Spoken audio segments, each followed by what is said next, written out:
नमस्कार दोस्तों, स्वागत है आपका आपके अपने YouTube चैनल दीपक रचित कथा में।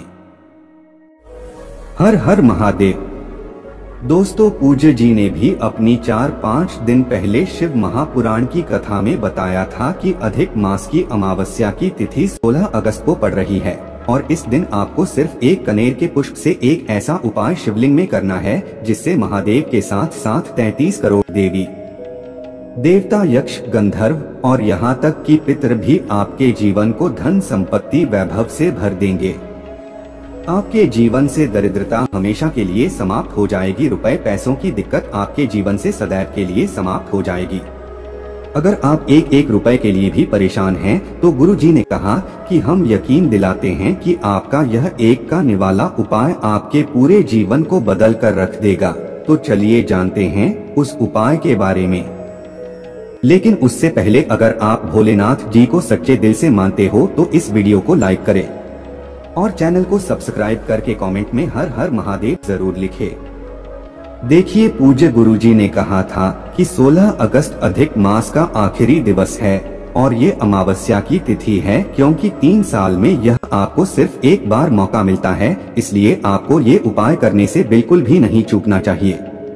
गुरुजी ने कहा कि जैसे हमारे घर में कोई मेहमान आता है तो जब तक वह रुकता है तब तक हमें रुपए पैसे नहीं देता है, तो हमारे बच्चों को वो 100, 200 या 500 रुपए जरूर देखे जाता है। ठीक वैसे ही जब अधिक मास की समाप्ति होगी और सावन की शुरुआत होगी तो अधिक मास जाते जाते हमारे जीवन को सुख, समृद्धि और धन से पूरी तरह से भर देगा। हमारे जीवन से हमेशा के लिए धन की कमी को दूर कर देगा।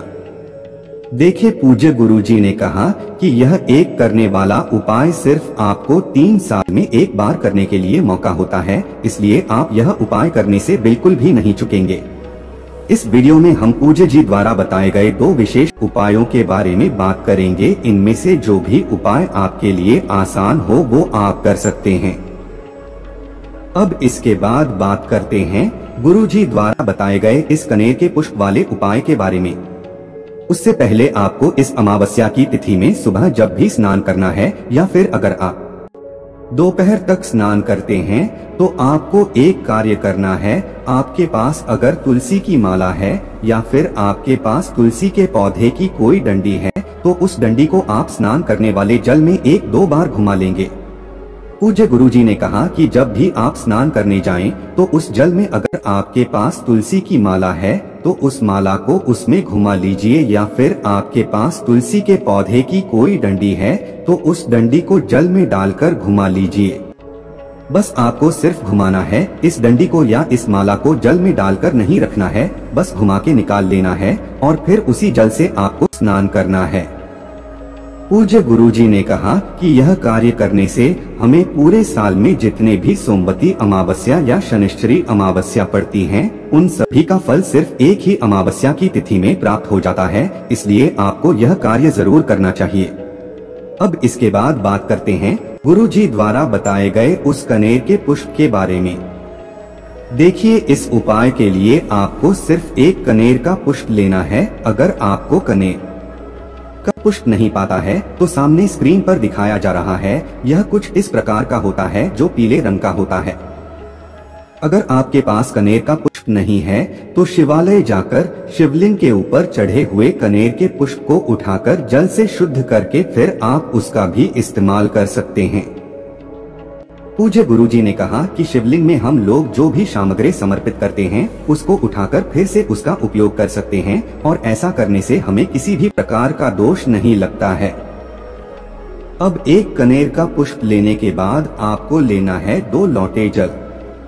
पूज्य गुरुजी ने भी अपने शिव महापुराण की कथा में बताया है कि पूरे साल आप 1 लोटा जल शिवलिंग में समर्पित करिए, लेकिन सावन के महीने में आप 2 लोटा जल शिवलिंग में जरूर समर्पित किया करिए।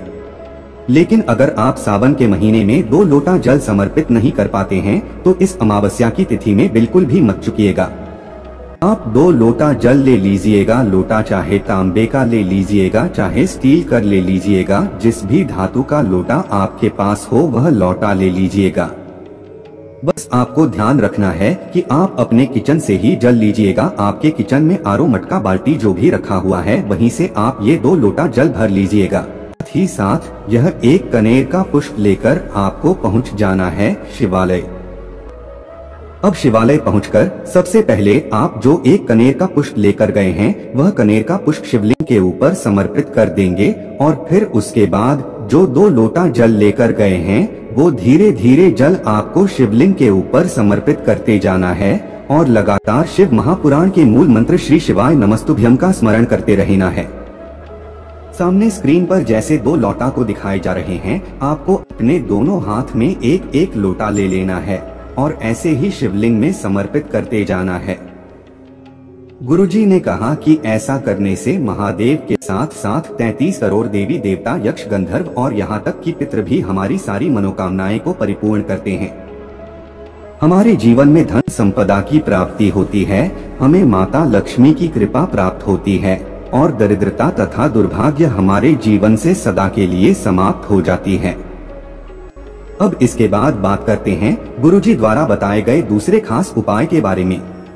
इस उपाय के लिए आपको सिर्फ एक बेलपत्र ले लेना है और 1 लोटा जल ले लेना है।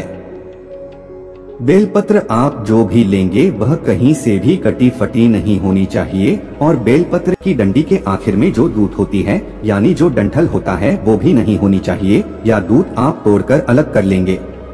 अगर आपके पास बेलपत्र नहीं है तो शिवालय जाकर शिवलिंग के ऊपर चढ़ी हुई बेलपत्र को उठाकर जल से शुद्ध करके फिर आप उसका भी इस्तेमाल कर सकते हैं। आप देखिए, आपको एक काम करना है, आपने जो बेलपत्र ली है उस बेलपत्र की सबसे आगे वाली पत्ती पर जो सबसे बड़ी पत्ती होती है वह सबसे आगे वाली पत्ती होती है, उसी पत्ती में चिकनी साइड आपको शहद लगा लेना है। आप अपनी अनामिका उंगली से इस पत्ती की चिकनी साइड में शहद लगा लेंगे और फिर इसके बाद बेलपत्र की जो तीनों पत्तियों के बीच में डंडी होती है उस डंडी में आपको थोड़ा सा चंदन लगा लेना है। आप चाहे तो पीला चंदन लगा लें या फिर सफेद चंदन लगा लें, जो भी चंदन आपके पास है उसको थोड़ा सा जल डालकर आप लेप की तरह कर लें और इस बीच वाली में आप थोड़ा सा लेप लगा लीजिए। यह जो तीनों पत्तियों को जोड़ने वाली डंडी है जो गोल गोल घेरे में आपको दिखाई जा रही है, इसी डंडी में आपको ये चंदन लगा लेना है और फिर ये बेलपत्र और 1 लोटा जल लेकर आपको जाना है शिवालय। गुरुजी के अनुसार ये उपाय भी आप सुबह लेकर शाम तक किसी भी समय कर सकते हैं और ये उपाय भी आपकी किसी भी मनोकामना को परिपूर्ण करने के लिए है। पत्र की चिकनी साइड का हिस्सा शिवलिंग में टच करेगा और बेल पत्र की डंडी आपकी तरफ रहेगी। जैसे सामने बेलपत्र रखी गई है ठीक ऐसे ही आपको रख देना है और आपके जीवन में जो भी समस्या चल रही है या 1 लोटा जल धीरे धीरे इसी बेल पत्र के ऊपर समर्पित कर देंगे। गुरुजी ने कहा कि अगर हैं इस प्रकार से इस अमावस्या की तिथि में एक बेलपत्र वाला यह विशेष उपाय करते हैं तो महादेव की कृपा से हमारी विशेष मनोकामना बहुत ही जल्द परिपूर्ण होती है और हमारे जीवन से दुख, दरिद्रता और दुर्भाग्य का अंत होकर हमें सुख, समृद्धि और वैभव की प्राप्ति होती है। तो दोस्तों, ये थे पूज्य जी द्वारा बताए गए तो बहुत ही खास उपाय जो आपको इस अमावस्या की तिथि में जरूर करना चाहिए। दोस्तों, आज के लिए बस इतना ही। मिलते हैं एक और ज्ञानवर्धक वीडियो के साथ। धन्यवाद।